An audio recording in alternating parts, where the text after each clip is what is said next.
Well, same. Just stay in the corner. All right, thanks. Yeah.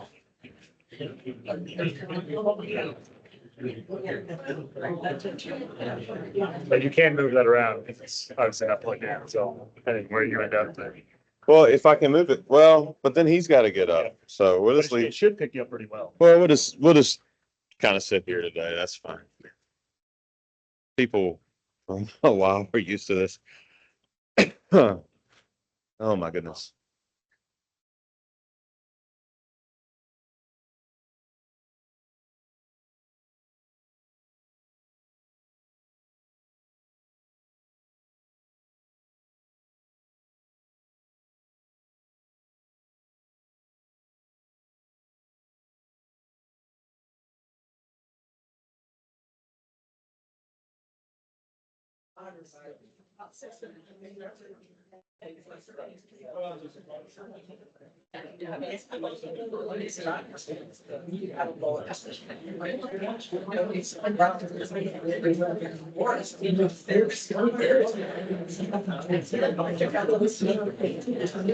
Makes the kitchen smaller and I it's not a good sign. They just, they. My boys were So close. back in service. I know you saw him. Everybody saw him because you can't miss him. I had to get up on the third step before I could get just above eye level with him. I'm up on the chancel all the way. That's what the world looks like to those guys all the time. It's insane. It's nuts. Is one of them still? Yeah, he's stationed out west in California.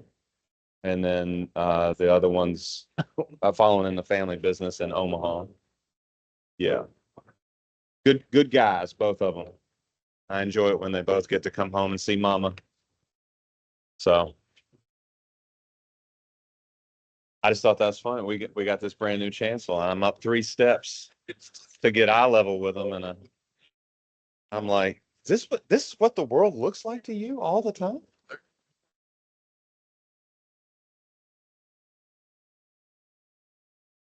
Mm-hmm. Yeah. Yeah. But when you're that tall, Yeah, we get those boys signs. makes me realize with my brother growing up, like why he didn't take me seriously when I was really mad.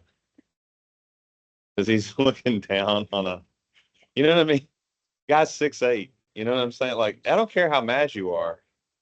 It's just going to look funny to a guy who's 6'8". You know, it's not going to. Come here. Yeah, come here. Yeah, you're talking. You can't stay mad at me. Yeah, there you go.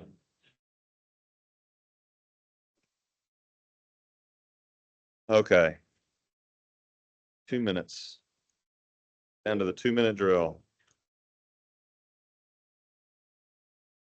Man, saw a guy on social media. He's from Tennessee and he's real funny. I like to watch him, but he said he got on there during the game. He said Tennessee's strategy is working perfectly right now. See, what we've decided to do is to let Ohio State's offense run up and down the field unimpeded repeatedly because that's going to wear them out. All that running up and down the field is going to wear them out. And then when they get tired, he really is from Tennessee. Then when they get tired, that's when it's going to be our turn.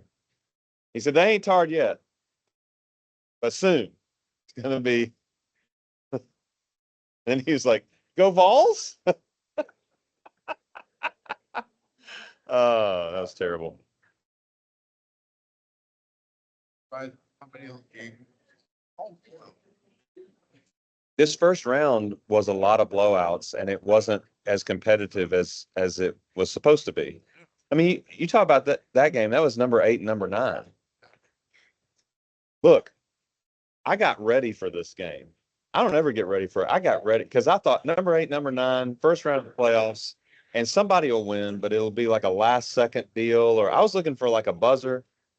I got I went to the store and got a 6-pack of beer. Like I was excited. I made the world's best plate of nachos. I don't keep beer in the house. I keep hard stuff because I'm from Tennessee. So no, I don't. I went, no, I made a plate of nachos. Yeah, it was good. I went out and got all this stuff. I made the world's best plate of nachos. You know what my secret is? Let me tell you my secret. I'm glad you asked. I'm gonna tell you. My secret is you put the cheese on the chips first individually. You don't just bunch a bunch of chips. You kind of bunch them, but you leave them all, and then you put the cheese on, and then you put the meat on the cheese, and then you stick it in the oven. And that way, when the cheese melts, it's a glue. And that way, when you put all the other schmeckes on top and you pick it up, not as much of it falls off the chip, and you get the perfect bite every chip. Like I'm meticulous about them nachos, and I had victory nachos all made up, and then, huh? Yeah, for the game, and then no, nothing. I mean, yeah, apparently. All right, here we go. Hey, good morning, everybody.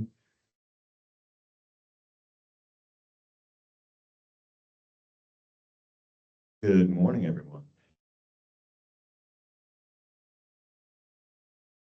Y'all ready to talk about some peace?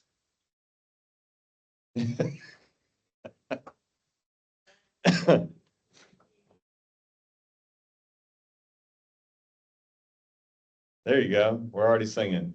We're gonna talk about peace today. Do you yeah, some of y'all are old enough to remember the peace sign from the 60s. We're not talking about that kind of peace.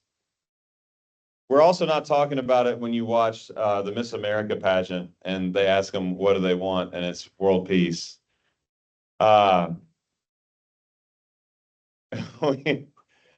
We are talking about peace today.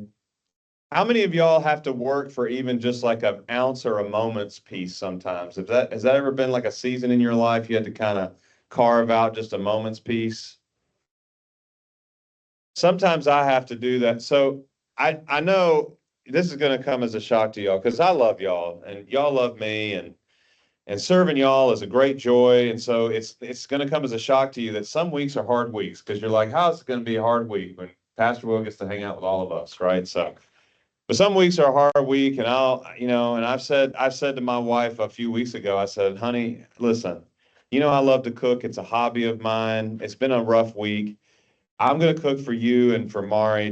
Can I just cook just myself for a minute? Can I just cook in peace? And do y'all know what a wonderful woman I married? She went and disabled all the smoke detectors so that I could cook in peace. She's just a wonderful woman. And we're going to talk about peace today.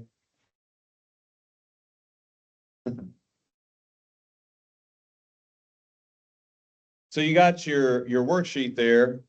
I'm going to let you work through the first section of questions there. There's just 3 questions in that first section. Y'all work through those as a table, and then we'll get together and see what you said. And go.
There, but.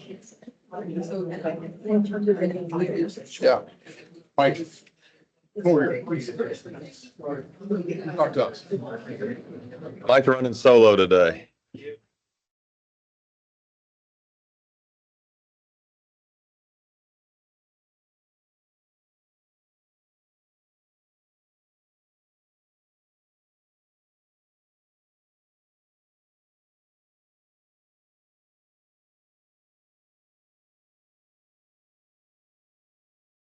Section. Yeah, just the first section.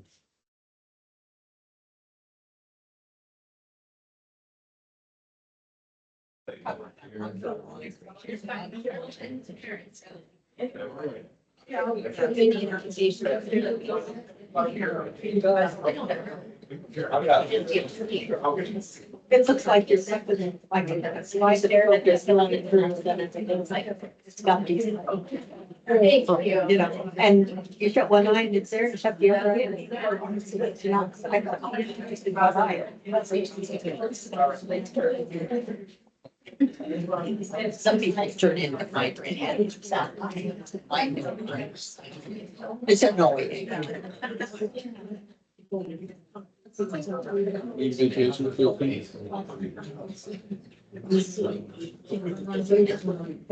Not necessarily. Most people say vacation is just getting away. Hi, dear. Do you need a? No, I'm just asking. So for Christmas Eve, what services do we have? Because I unfortunately have to work from like 12 to 5. Okay, there's still a 7 o'clock. So you can make it after you get off your shift at 5. Yeah. It's not, it's like. Like another one, like Yeah, that's an 11 o'clock. Real late at night. Yeah. I'll go to the last one. Okay, good. Well, we'll see you at 11. Yeah. Okay. Just because I want to make time for us, family, and then Yeah, I think that's great. Yeah, that's why we do it. We got 4 services just for that reason.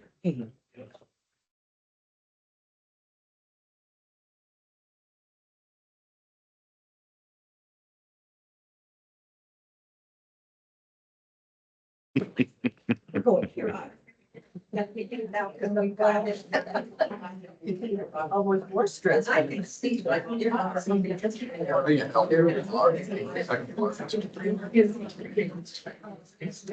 help a lot to have stuff to break your face. Having confidence to get something.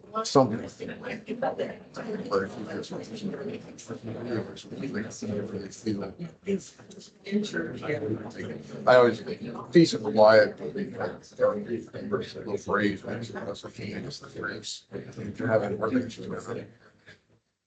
I stay away from those some county center. If it's not $200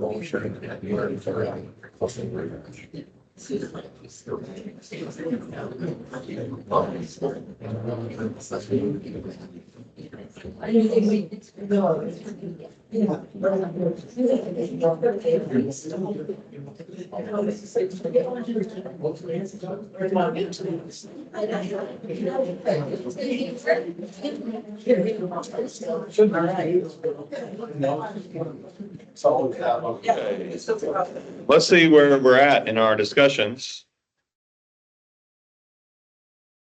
You know, last week we were talking about joy, and we established that joy is no longer a word that most people use in everyday conversation. They use a word like happiness instead.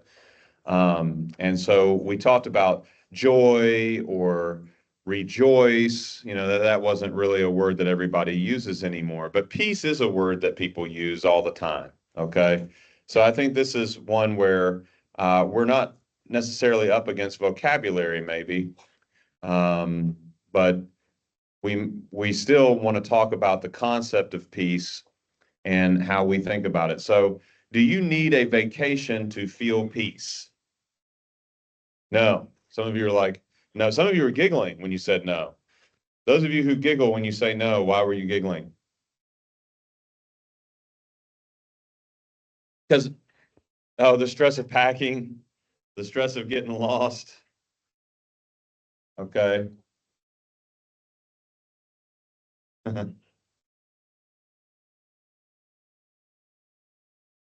Some of my best memories while traveling always occurred when something went sideways or I got lost. Those are sometimes the very best memories when something went completely sideways. Um, so why am I asking, do you need a vacation? How many of you feel that your lives are stressful though? Like, let me put it to you that way. How many of you feel like your lives are stressful? Okay. Yeah. I'm surprised at how many of you don't feel like your lives are stressful. I think that explains a lot of the driving I encounter in Lincoln on a regular basis. Because none of y'all are in a hurry to get anywhere. Like, drive your car. Go. All right. Does it help you to feel peace to put away the cell phone? Or do you experience nomophobia? And yes, that's actually the clinical term. It means no mobile phone, fear of not having your mobile phone. So nomophobia. How many of you, it helps you to put away something like the cell phone? Okay, just straw poll. Yeah, you can raise your hand. How many of you, it makes it worse for you and there's less peace if you don't have your phone? Okay, one of us, two of us, three of us. Okay. Those of you that you feel more stressed when you don't have your phone, is it because the nature of your work or something that you have to be tethered to it? I can't even get into my office without my phone. Yeah, okay. You know, Jake was telling me he could put something on my phone that automatically buzzes all the new doors. And I'm like, I do not want that. I'm glad. Thank you for confirming for me that I don't want that. But anyway, um, well, but I mean, seriously though, have y'all ever, so I was gone teaching in Tanzania, and as I get past a certain point in the hemisphere, and then I turn south of Europe and I start heading over Africa, all the news switches from like BBC to Al Jazeera. And Al Jazeera, which is like the CNN or BBC of the Arabic world, they just don't have the same concerns as BBC or CNN. You know what I mean? And so they cover different stuff. And so as the news cycle shifted away from CNN first to BBC and then away from BBC to Al Jazeera, I actually watched my stress level start to dip because I'm like, that's horrible what's happening in Bangladesh, but like, I don't care. You know what I mean? I don't know anybody in Bangladesh.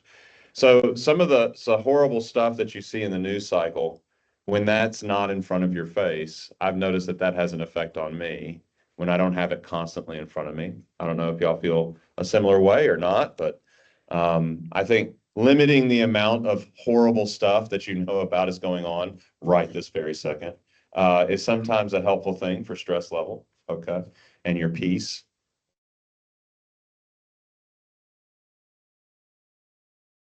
Yeah, that's what I was asking about when you get rid of your cell phone for a little bit. Yeah, absolutely. Yeah. Where do y'all experience moments of peace? What did you come up with at your tables?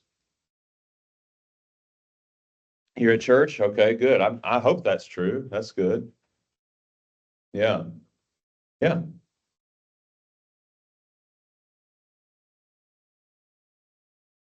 Yeah. Yeah. Yeah. Yeah. Yeah. Birds can be very loud. Sitting on a lake looking down water, thinking it might be a fish. Sitting on our frozen lake, looking down there and thinking There's probably a fish down there somewhere. Yep. Yeah, that sounds pretty peaceful.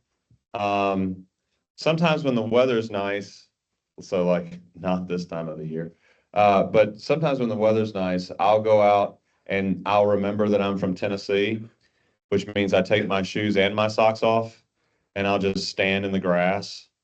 Anybody ever do that? Or is that something you quit doing since you're not a kid anymore? Oh yeah, barefoot's the best, right? And just kind of just be out there and feel the sunshine on your face. That's pretty nice.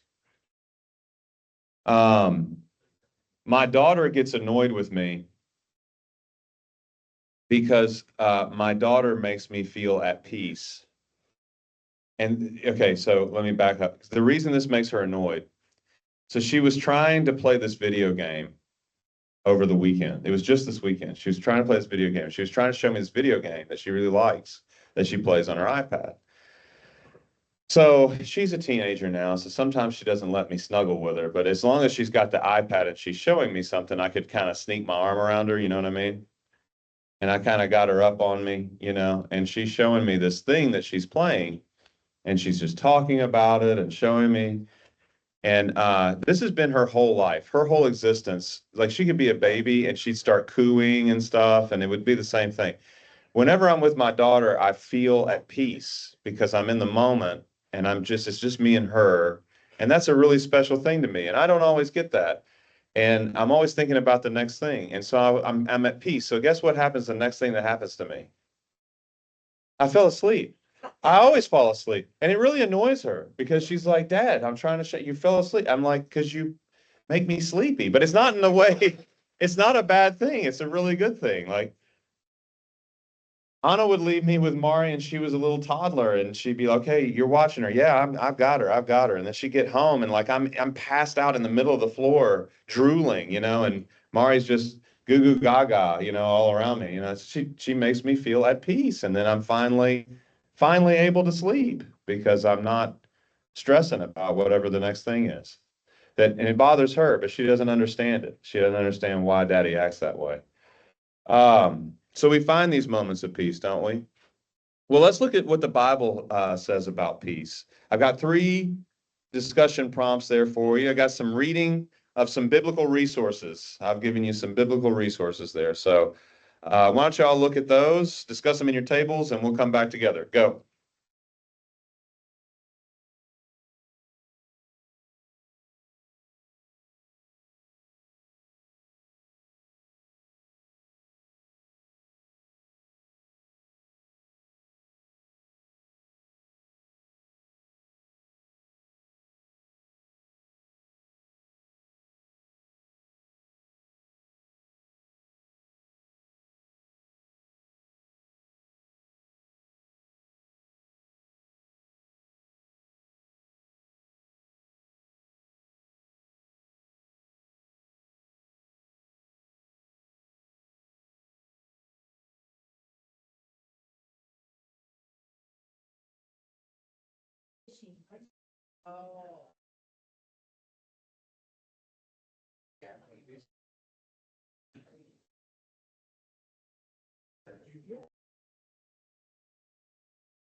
Anything we do that keeps your mind stayed up.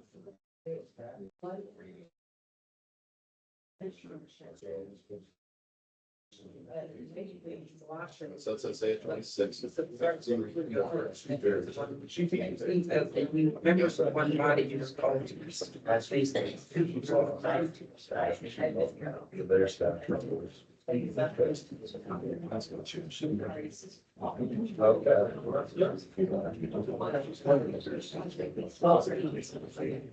If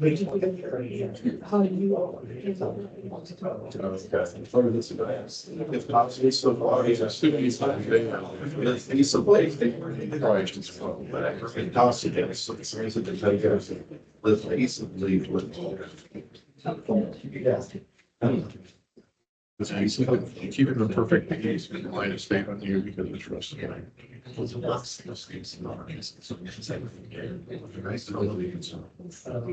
This, get that so far as that's the whole, maybe not always.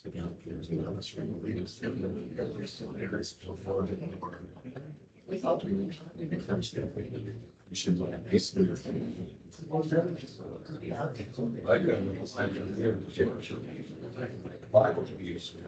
basically.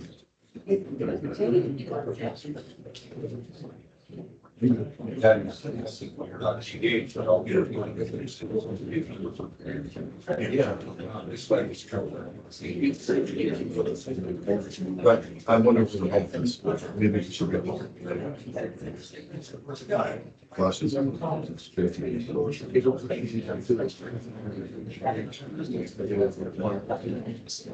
piece of the rice, really apart to in one size. And let the piece of the rice in your hearts. To which you can perform.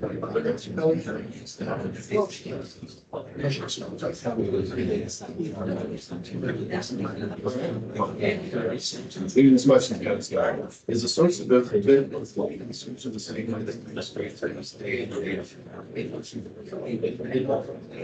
I think the little ones, the outlier talking about is the intensification part. Helps. It's not awesome. But this flies.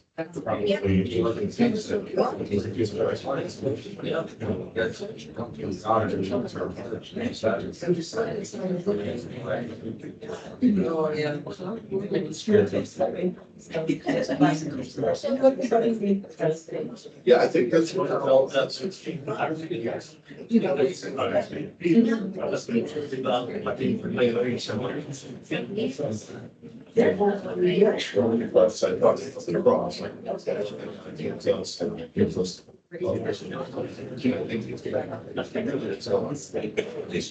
This piece in these verses being seen to the absence of conflict. Yes. Yeah, there's a question.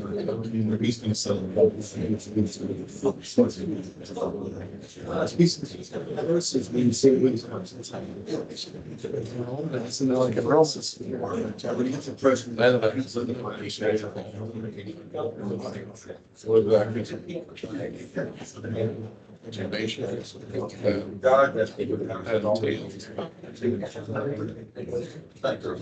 What is that? I guess what, how do you define that? How do you-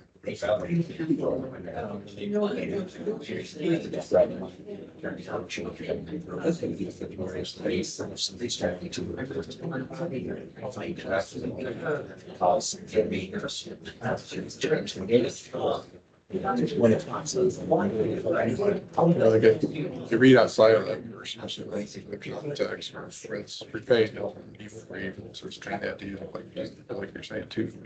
I didn't turn the other chance to talk. And I would say, this I'll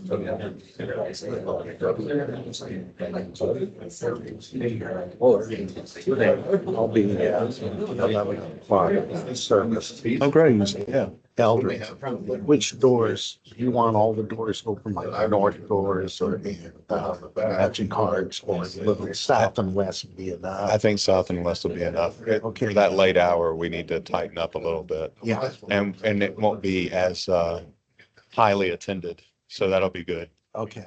Yep. I'm hoping that Jake will have, whoever's doing sound, that it'll have all cover, maybe in some text or so. I think he'll have everything set up. Yeah. Okay, Yeah. But obviously keep his cell phone in case, but yeah. Well, I still haven't been able to turn on screen, so Okay. I'll have to do a process or so. Then I'm gonna start doing 5 o'clock services because they've got a new ordinance or something. Okay. Oh, yeah. yeah. Okay. Well, great. Thanks, Fred. That's a different concept. Being at peace, being at peace. Okay, let's see what y'all came up with here. So as you read those biblical resources that I laid out for y'all in Isaiah and also the letters of Paul, according to Isaiah and Paul, where does peace come from?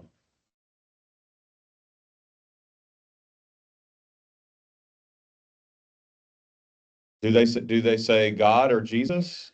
What do they say? So Colossians says Christ. What does Isaiah say? Him. So who's he referring to? God. Okay. Good.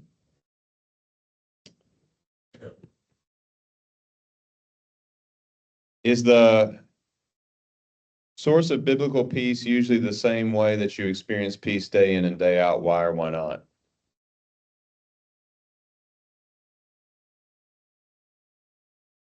I'm already hearing people say it should be. If it should be, then what is it? Actually, it's not. Yeah. So, uh,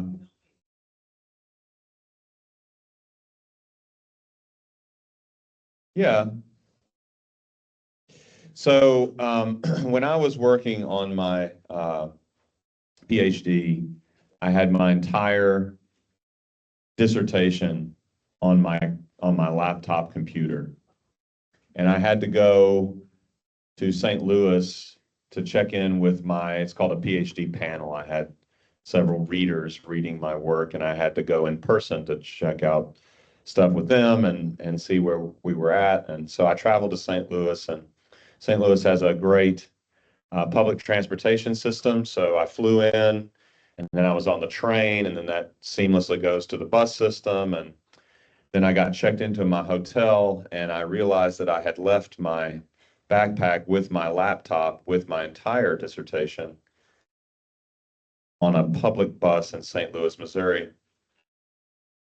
Carol, I'm ultimately still saved by Jesus, but let me tell you something. Right then and there, if you had walked up to me and said, "Don't worry, Pastor Will, ultimately you're still saved by Jesus," I don't think you'd like me as a pastor after that. Yeah, yeah, yeah. So y'all tell me why, if our source of peace is supposed to be in our faith and relationship with God, why is it often not? Yeah, got a hand.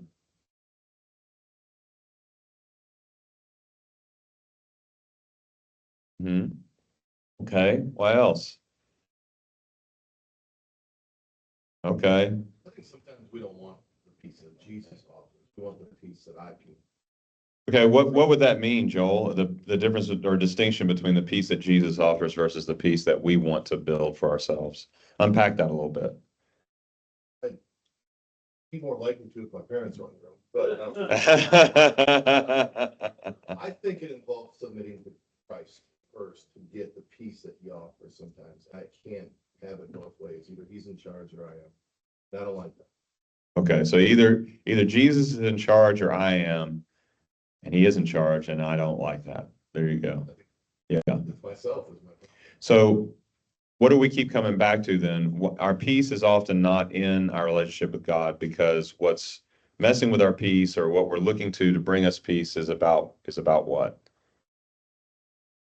You're going to say what? Self. Oh, well, okay. No, I thought I heard a different word. Yeah. It's based on what's going on around you, right? So what do we call what's going on around you? Circumstances. The reason it's not based in God is because it ends up being based in our circumstances and whether or not I can control those circumstances. Yeah. Does peace in these verses mean simply the absence of conflict, as in the antithesis of war? So war and peace. Or do you get the impression that peace in the Bible might have a fuller meaning? What do y'all think? Do these verses talk about peace as the antithesis of war, or is it something more than that? Yeah.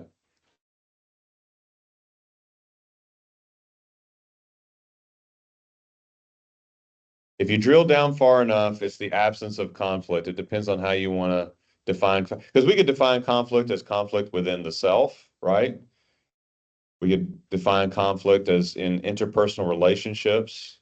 We could define conflict even in our relationship with God. Joel just said, Jesus is in charge, and that bothers me, right? Because I want to be in charge. Well, then that's conflict in our relationship with Christ, right? Because there's a conflict there with our sinful nature. Yeah.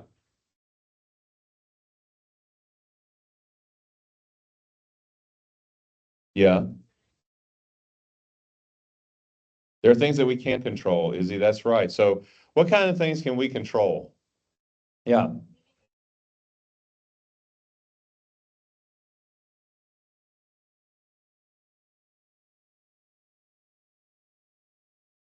Okay. Like how we talk to people. Yeah. What happens when we lose control of that? I wonder.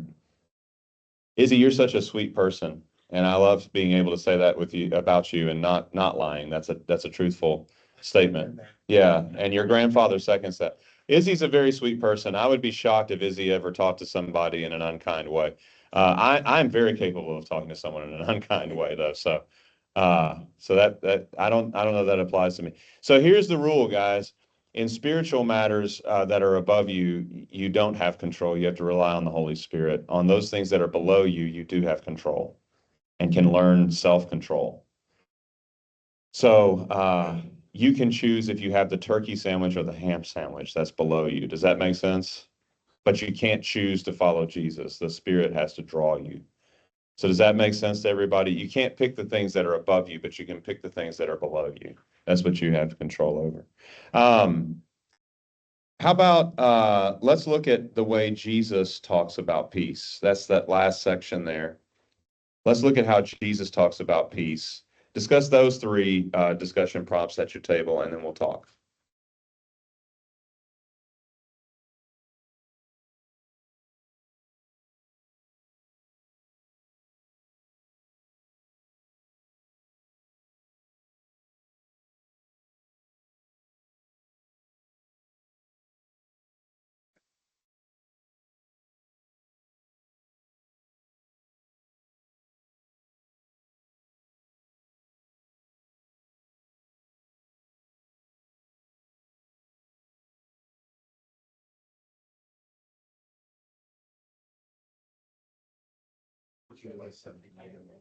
He said, leave with you, my peace I give. Not as the world gives.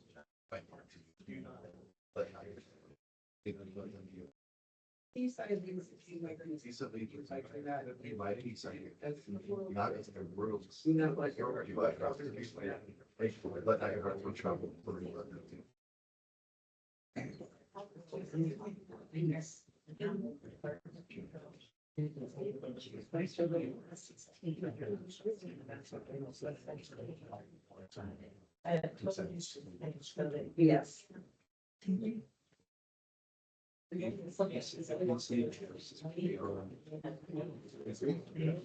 I've said these things to you that in me you may have peace.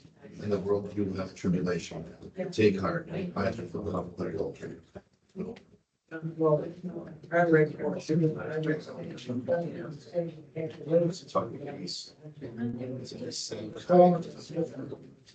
Talk as I say a fall.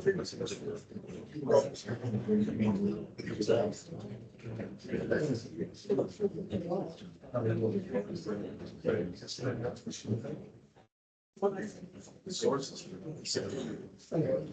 That lines up. This is the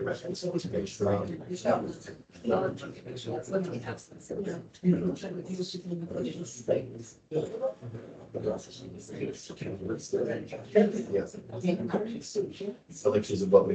Yeah. That's the piece. That's above us. Any questions? We'll see.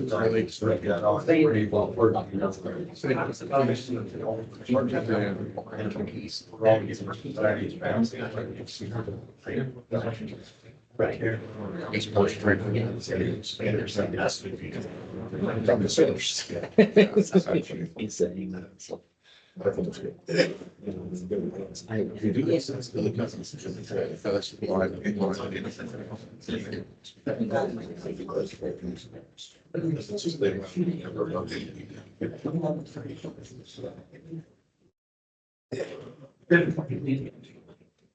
okay, so two price above this. What's the I guess the specs here, so you get your ready to go first. The first section. Experience.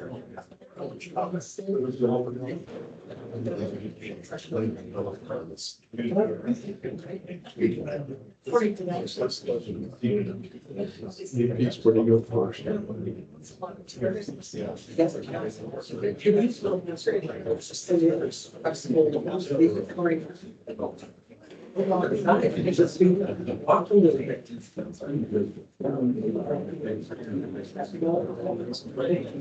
Are you able to work this thing here in a second? I'll give it a shot. Okay.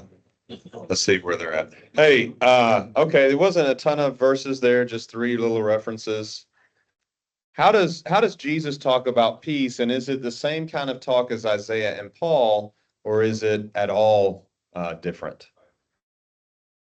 That's kind of 2 questions in one. So how does Jesus talk about peace? Let's start there.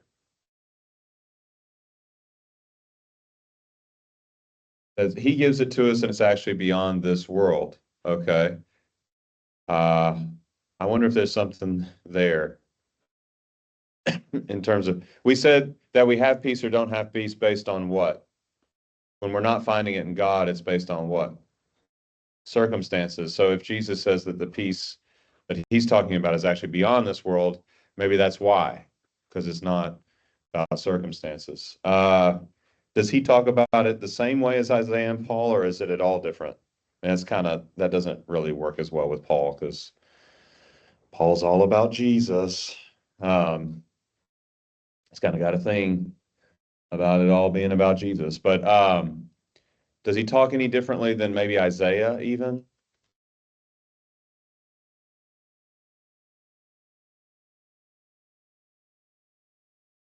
Yeah. Who do you think Isaiah was talking to? Yeah. It is the same. So it's not different. When you need peace, where do you go first? To the Bible or Christian friends, prayer? Okay, good. I'm not hearing drugs or the bottle. Good.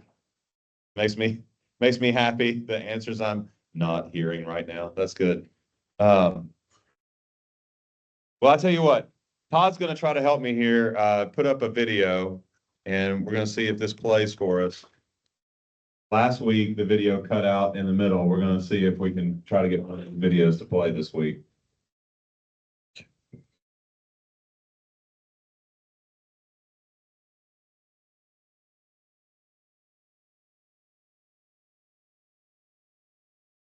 I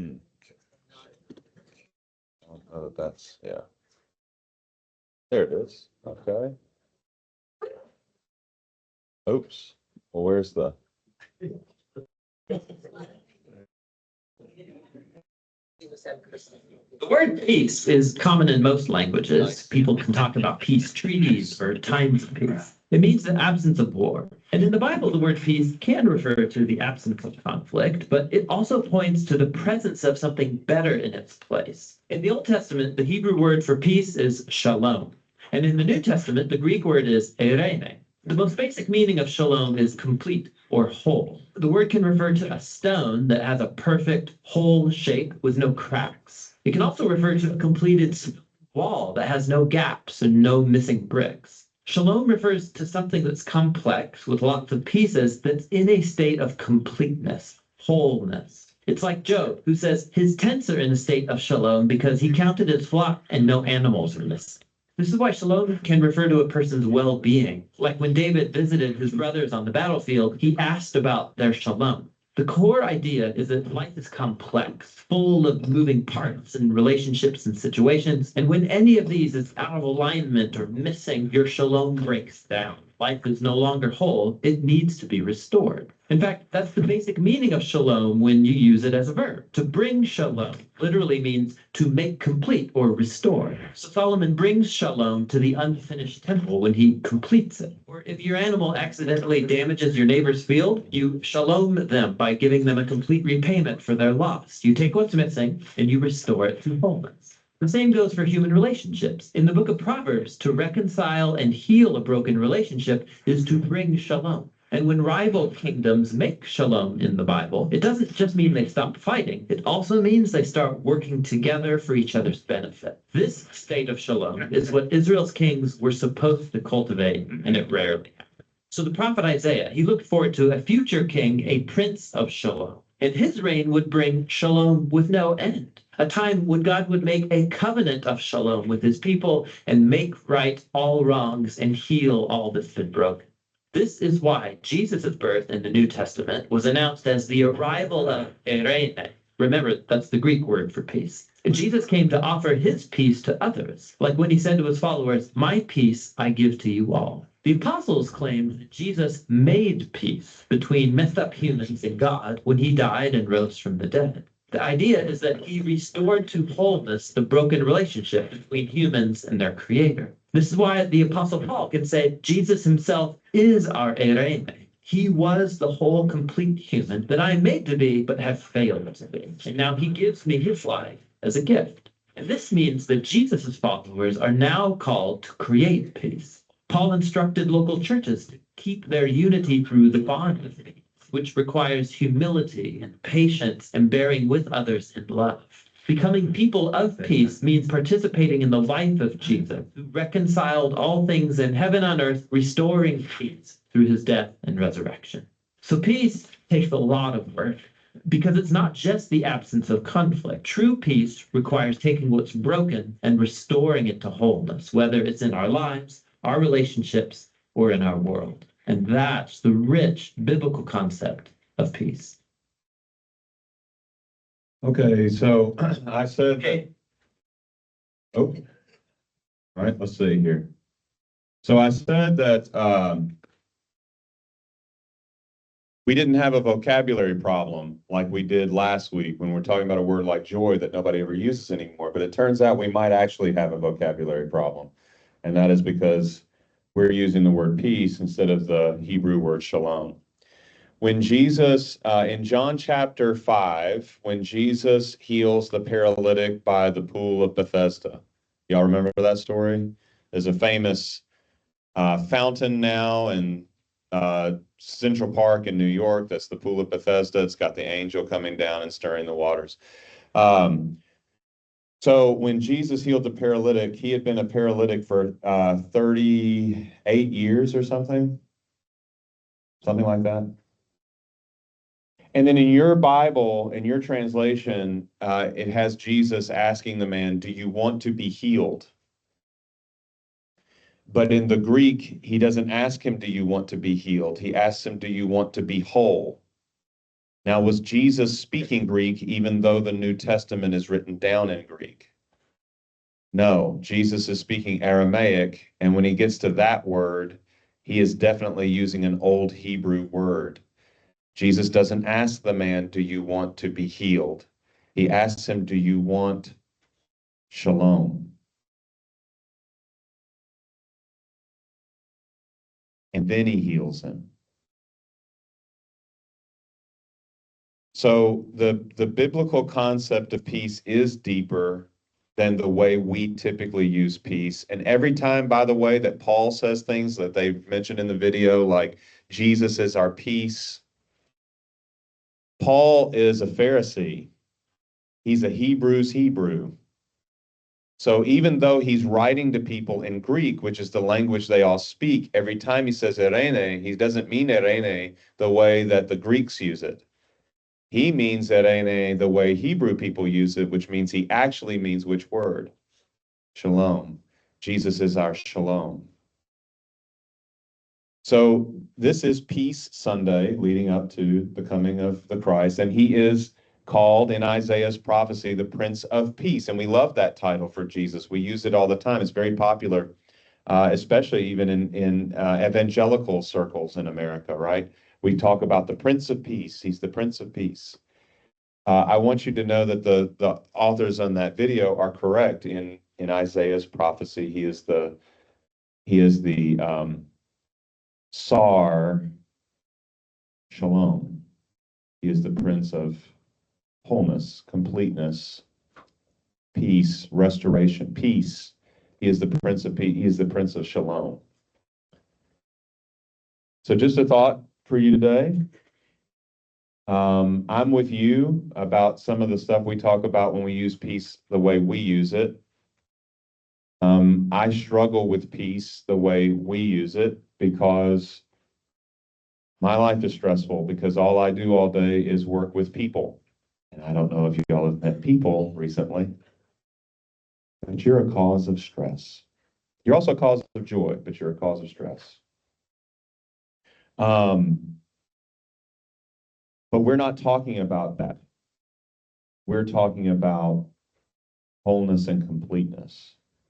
So even if the situation is wild and going sideways, is it possible to still live in God's wholeness and completeness? Yes, it is. So he is our Prince of Shalom. I love you. The Prince of Shalom loves you. I'll see you Christmas Eve. I'll see you in there. I'll see you Christmas Eve. Go away.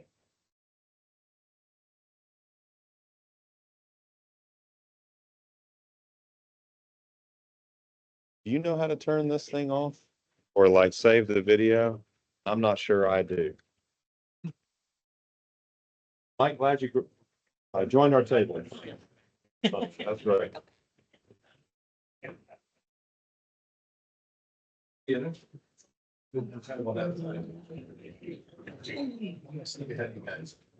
Sorry. No, you're good. I'll be able to. It's kind of strange. So you know, if you're ever out of them, forget it all. Yeah. Oh, I tell you, come to the park and get it. You gotta get, see, say. I mean, it's an old hobby.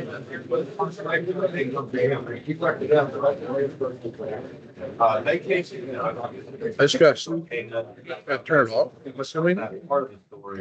What's the? Yeah, what is he currently doing? You gotta stop the recording. And then It just sat with. stop the recording. Yeah, I keep recording it, so. Zoom meeting? Yeah. And then. Leaving and meeting should For a while.